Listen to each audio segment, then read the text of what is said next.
ರಾಜ್ಯ ರಾಜಕೀಯದ ಸದ್ಯದ ಬೆಳವಣಿಗೆಗಳನ್ನ ನೋಡಿದ್ರೆ ಯಾವಾಗ ಬೇಕಾದ್ರೂ ಏನ್ ಬೇಕಾದ್ರೂ ಆಗ್ಬೋದು. ಈ ಹಿನ್ನೆಲೆಯಲ್ಲಿ ಮಾಜಿ ಸಿಎಂ ಜಗದೀಶ್ ಶೆಟ್ಟರ್ ಸ್ಫೋಟಕ ಭವಿಷ್ಯವನ್ನ ನೋಡುತ್ತಿದ್ದಾರೆ.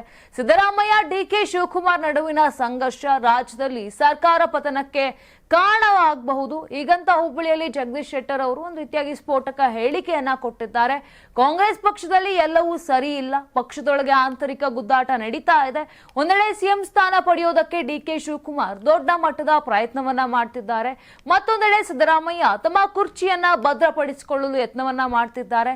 ಇನ್ನು ಮೈಸೂರು ಸಮಾವೇಶದಲ್ಲೂ ಸಿದ್ದರಾಮಯ್ಯ ಡಿಕೆಶಿ ನಡುವಿನ ಫೈಟ್ ಬಹಿರಂಗವಾಗಿತ್ತು. ಇನ್ನು ಸಿದ್ದರಾಮಯ್ಯ ತಮ್ಮ ಸ್ಥಾನವನ್ನ ಬಿಟ್ಟುಕೊಡಲು ಸಿದ್ಧರಿಲ್ಲ, ಒಂದಲ್ಲ ಒಂದು ರೀತಿ ತಮ್ಮ ಶಕ್ತಿ ಪ್ರದರ್ಶನ ಮಾಡ್ತಲೇ ಇದ್ದಾರೆ. ಸಿದ್ದರಾಮಯ್ಯ ಅವರಿಗೆ ಕುರ್ಚಿ ಕಳೆದುಕೊಳ್ಳುವ ಭಯ, ಡಿಕೆಶಿಗೆ ಅವಕಾಶ ವಂಚಿತರಾಗುವ ಅನುಮಾನ ಕಾಡ್ತಾ ಇದೆ. ಇನ್ನು ರಾಜ್ಯ ಕಾಂಗ್ರೆಸ್ ಸರ್ಕಾರ 5 ವರ್ಷವನ್ನ ಪೂರ್ತಿ ಮಾಡಲ್ಲ, ಯಾವುದೇ ಸಮಯದಲ್ಲಾದ್ರೂ ಸರ್ಕಾರ ಪತನವಾಗಬಹುದು ಅಂತ ಶೆಟ್ಟರ್ ಅವರು ಟೀಕಿಸಿದ್ದಾರೆ. ಇನ್ನು ವೀಕ್ಷಕರೇ, ರಾಜ್ಯದಲ್ಲಿ ಕಾಂಗ್ರೆಸ್ ಸರ್ಕಾರ ಪತನವಾಗುತ್ತಾ? ನಿಮ್ಮ ಅಭಿಪ್ರಾಯವನ್ನ ಕಮೆಂಟ್ ಮಾಡಿ ತಿಳಿಸಿ.